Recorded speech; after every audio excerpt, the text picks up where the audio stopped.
बिस्मिल्लाहिर्रहमानिर्रहीम। अस्सलाम वालेकुम जमात पंजाब, उम्मीद है आप लोग खैरियत से होंगे। बेटा जी, आज हमने जो अपना अनवान है, हमारा अनवान छलावा है। ठीक है बेटा जी, छलावा क्या है, क्या वाक़ई इसका वजूद है, हमने इस स्टोरी में पढ़ना है। इस कहानी में पूरे छलावे की कहानी पढ़नी है और ये दो भाइयों की कहानी है जिसमें दोनों बाहर जंगल की सैर के लिए निकलते हैं और आखिर में वो ना कोई जिन होता है ना भूत, सिर्फ उसका वहम और ख़्याल होता है, क्योंकि वो कहानियाँ पढ़ता है, ऐसी कहानियाँ जो कि जिनों और भूतों से भरपूर होती हैं। चलें बेटा जी, आइएगा अपनी कहानी की तरफ। कहानी छलावा से मुराद क्या है? छलावा से मुराद जिन, भूत और परियों की कहानियाँ हैं।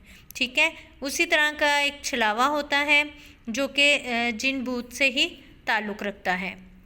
आइए अपनी कहानी की तरफ। बचपन इंसान की ज़िंदगी का सबसे हसीन दौर है। इस दौर की खूबसूरत यादें उम्र भर इंसान के साथ रहती हैं। मुझे आज अच्छी तरह याद है कि मैं उन दिनों 5वीं जमात में पढ़ता था। ठीक है बेटा जी, ये दो भाइयों की कहानी है जो आप पढ़ रहे हैं और मेरी उम्र 11-12 साल से ज़्यादा ना थी। काशिफ भाई मुझसे 1.5 साल बड़े थे और 6ठी जमात के तालिब इल्म थे, यानी वो ख़ुद 5वीं का और उनके जो भाई थे वो 6ठी जमात के तालिब इल्म थे।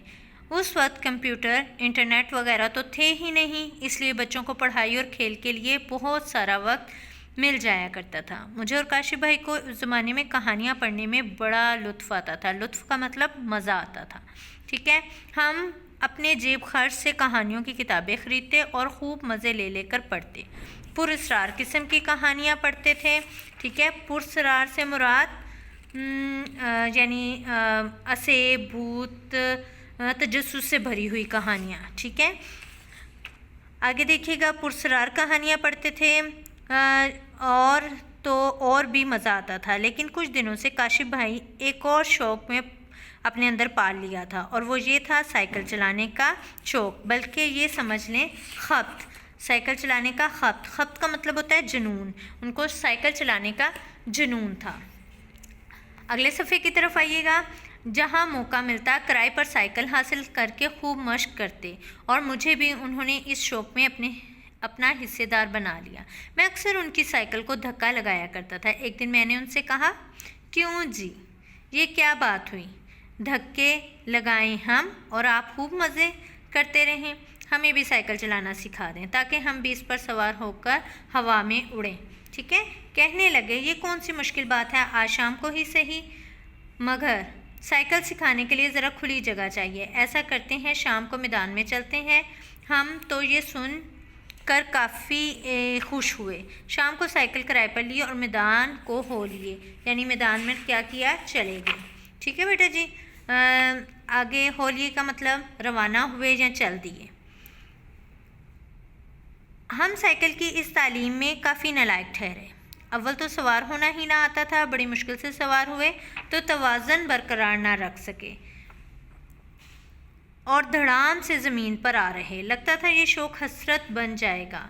काशिफ भाई ने कहा, तुम ऐसा करो, पीछे वाली सीट पर बैठकर मुझे साइकिल चलाता हुआ देखो, खूब अच्छी तरह मुशाहिदा करो मैं तवाज़न कैसे साइकिल के बरकरार रखता हूँ, कैसे साइकिल मोड़ता हूँ, कैसे रोकता हूँ। मैं उनकी बात मान ली और ख़ामोशी से साइकिल की पिछली सीट पर बैठ गया। हम मैदान से निकलकर सड़क पर आ गए। सड़क बिल्कुल सुनसान थी। सुनसान से मुराद वीरान थी। बात दरअसल ये थी कि हम जिस इलाके में रहते थे वो तो खूब आबाद था, मगर उससे आगे का इलाका बिल्कुल गैर आबाद, यानी उधर कोई भी नहीं रहता था। इक्का दुक्का इमारतें ज़ेरे तमीर थीं। ठीक है, कई इमारतें और बस। खैर, हम साइकिल पर झूमते झामते मज़े से आगे बढ़ते रहे और शाम भी ढलती रही, यानी शाम होती रही। आगे देखिएगा, अगले सफ़े की तरफ आइएगा। सड़क के इर्द गिर्द झाड़ियाँ थी, कुछ ऊंचे ऊंचे नीचे टेले थे जिन पर खुद रोज़ सब्ज़ा उगा हुआ था, यानी खुद ब खुद सब्ज़ा लगा हुआ था। मौसम सर्द था, हवा भी खुशगवार थी। ऐसे में साइकिल का ये सफ़र बहुत दिलकश लग रहा था, यानी मज़े का लग रहा था, खूबसूरत लग रहा था। हम इस मौज मस्ती में चले जा रहे थे कि सन्नाटे में छन छन छन की आवाज़ सुनकर मेरे कान खड़े हो गए। मैंने काशिफ भाई से कहा, इस वीराने में ये आवाज़ कहाँ से आ रही है? कहीं कोई चुड़ैल तो हमारा पीछा नहीं कर रही? काशिफ भाई ने मेरी नामुकम्मल बात में लुकमा देते हुए कहा, तुम्हारे दिमाग पर तो पुरस्रार, यानी पुरस्रार से मुराद मैंने आपको क्या बताया था, तजस्सुस से भरी हुई कहानियाँ, भूत प्रेत की कहानियों का इतना असर है कि तुम्हें चलते फिरते भी भूत और परियां नजर आने लगें। चलो वापस चलते हैं। हमने वापसी के लिए साइकिल तो मोड़ ली, मगर छन छन छन की आवाज़ कम ना हुई बल्कि बढ़ती रही। अब मैं तो खौफ से बाकायदा कांपने लगा, मगर काशिफ भाई बड़े बाहिम्मत थे, यानी हिम्मत वाले थे। आओ झाड़ियों में देखते हैं कि आखिर है क्या। कुछ ही देर बाद झाड़ियों के अकब में हमें एक छोटा सा बच्चा, यानी अकब से मुराद पीछे, ठीक है, एक छोटा सा प्यारा सा बकरी का बच्चा दिखाई दिया जिसके पैरों में घुंघरू बंधे हुए थे और ये आवाज़ उन्हीं घुंघरुओं की थी। अगले पेज पे आइएगा। उस ज़माने में आम लोग अपने घरों में भेड़ बकरियां पाला करते थे। सुबह सुबह चरवाहे आकर इन जानवरों को किसी चरागाह ले जाते, यानी चरने की जगह पर, ठीक है, चरागाह ले जाते और शाम को उनको मालिकों तक पहुंचा देते थे। वो इस काम का महाना तनख्वाह लिया करते थे। आज कोई चरवाहा इस बच्चे को यहाँ भूलकर चला गया। शाम गहरी हो जाने पर यह बच्चा परेशान हो रहा है, यानी अंधेरा छा जाने पर यह बच्चा परेशान हो रहा है और हमारे पीछे पीछे आ रहा था। काशिफ भाई ने कहा, तुम इसे गोद में लेकर बैठ जाओ। सुबह जब गली में चरवाहा आएगा उसे हम उसके हवाले कर देंगे और इस तरह ये अपने मालिकों के पास पहुंच जाएगा। मैंने ऐसा ही किया। मेमने को अपनी गोद में क्या कर लिया, बिठा लिया और हम घर की तरफ रवाना हो गए। शाम रात में बदलने लगी।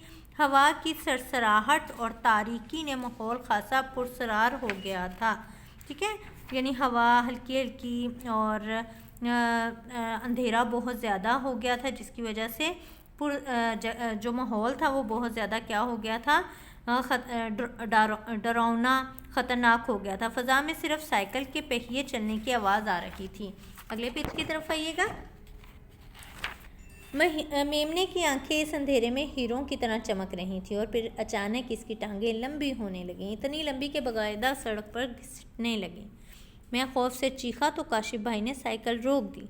मैंने झट यानी फ़ौरन मेमने को सड़क पर फेंका और कहा, काशिफ भाई जल्दी साइकिल भगाएं, ये मेमना नहीं छलावा है। छलावा से मुराद मैंने अभी आपको बताया जिन भूत वगैरह, ठीक है। उन्होंने कहा, ये छलावा क्या बला होती है, ठीक है, बला ही समझिए, मैंने जवाब दिया आगे से, ठीक है।